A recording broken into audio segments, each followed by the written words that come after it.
ভাই আসসালামু আলাইকুম। ওয়ালাইকুম আসসালাম। ভাই কি করছিলেন? ভাই পান ভাঙছে ভাই। ভাই পান ভাঙছেন, একটু দেখান তো আমাদের কেমন পান। এই যে ভাই, খুব সুন্দর পান তো ভাই। তো বাজারে দাম কেমন ভাই?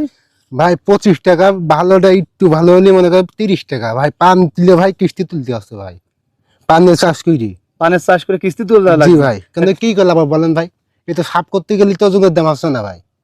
তাই জি এই এক পন পান বিক্রি হচ্ছে কত এখন? ভাই, 30 টাকা 25 টাকা ভাই। মাত্র 30 জি, টাকা। আর তাও ভাই নিতে চাচ্ছে না ভাই। তাও নিতে চাচ্ছে না? না ভাই। সেটা যাচ্ছেন? জি হ্যাঁ, জি ভাই, আচ্ছা, নিয়ে বাজারটা ফেলাইও দিতে আছে ব্রিজি মাথাতে ভাই।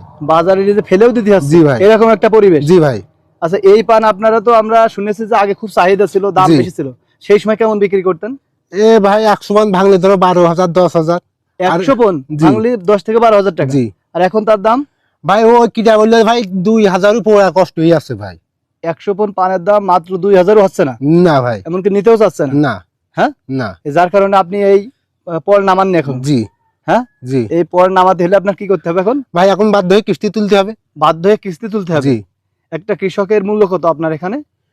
সর্বনিম্ন 600। 600 টাকা জি। সর্বনিম্ন। জি। তো এই যে আপনার অনেক খানিক পানের বরজ দেখছি, জি। এই পানের বরজ সম্পূর্ণ যদি গুছায় নিচে পর নামানো লাগে তাহলে কেমন খরচ হবে আপনার? ভাই 10 কাঠায় ধরো কিছু না আলু জন মন দিয়ে কিটা করলে 20,000 টাকা খরচ হবে। আর পান যদি যা আছে বিক্রি করেন কেমন দাম পাবেন? 5,000। 5,000। তার মানে 15,000 টাকার ঘাটতি। জি। এই 15,000 টাকা এখন কিস্তি থেকে তোলা লাগবে। জি। ইস, আসলে কি একটা কপাল দেখেন। কৃষকরা এত কষ্ট করে এই পান চাষ করেছেন, কত সুন্দর পান, কিন্তু এই পানের দাম না থাকার কারণে তারা এখন বাধ্য হয়ে কিস্তির টাকা তুলে এই পানের পরিচর্যা করার চিন্তা ভাবনা করছেন আমাদের এই কৃষক ভাই কিন্তু।